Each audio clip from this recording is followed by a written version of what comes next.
I've got a green laser dot pointed at the approximately 11-inch diameter branch on this giant oak tree. We have to remove that branch.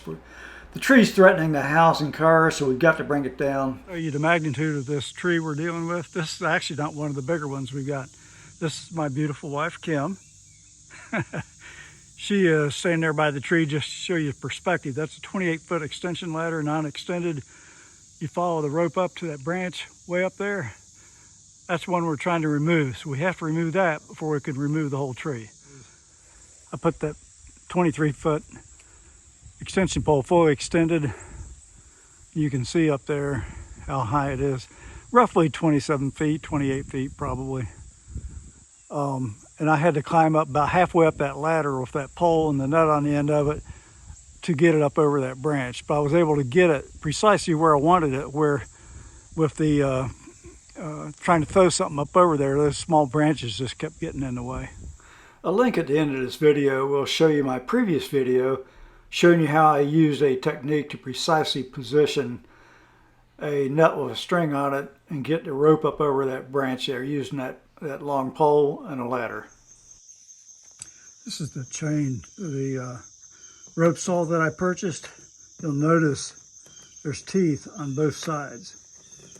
Now, this is the first time I've used or going to try to use one like this. The last one I had the teeth just on one side, and it was made so that they would try to always be in contact with the wood.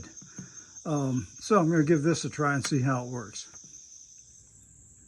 A couple of carabiners came with the rope saw, so this is how I decided to do it. And I used a bowline knot to attach the rope that came with it. This red rope came with it, and I added extension ropes onto those using a Flemish bend, or I guess you call it a figure 8 bend.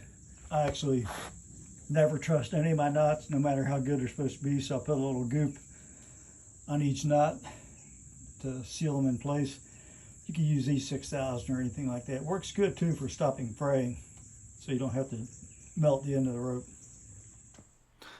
I learned the hard way that these large knots and that carabiner, once you've made a saw curve in the limb, you're done. There's no turning back because you can't pull it down. Those knots and that carabiner will not go through that curve. So keep that in mind when you're doing this sort of thing. My wife and I are going to try to use this rope saw to saw down that big giant limb. The limb's as big as a tree.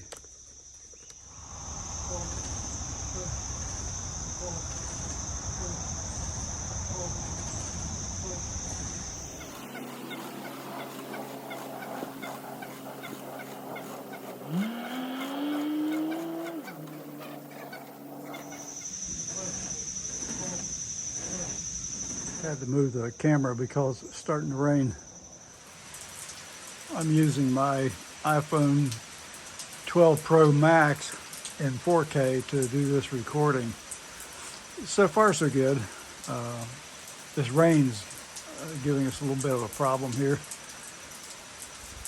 We're going to try to finish this in the rain.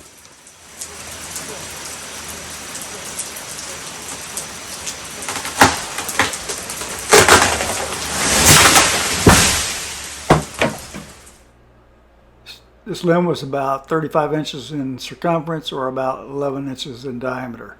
Pretty good sized limb.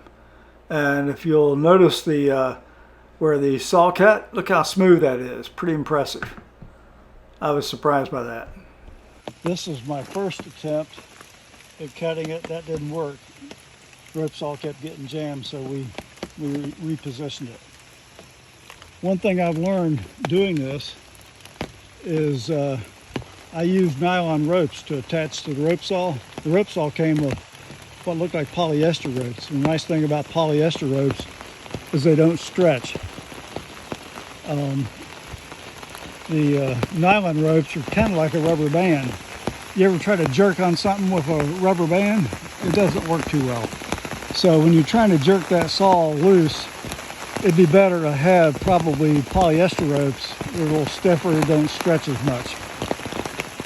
Hope you enjoyed this. If you did, please like the video and click on the round subscribe button and look at our other links. We'd appreciate it. And remember, the previous video to this, which there's a link attached, showed how I positioned the rope up over, or the technique I used anyway, to position it up over the branch. So, thank you for watching.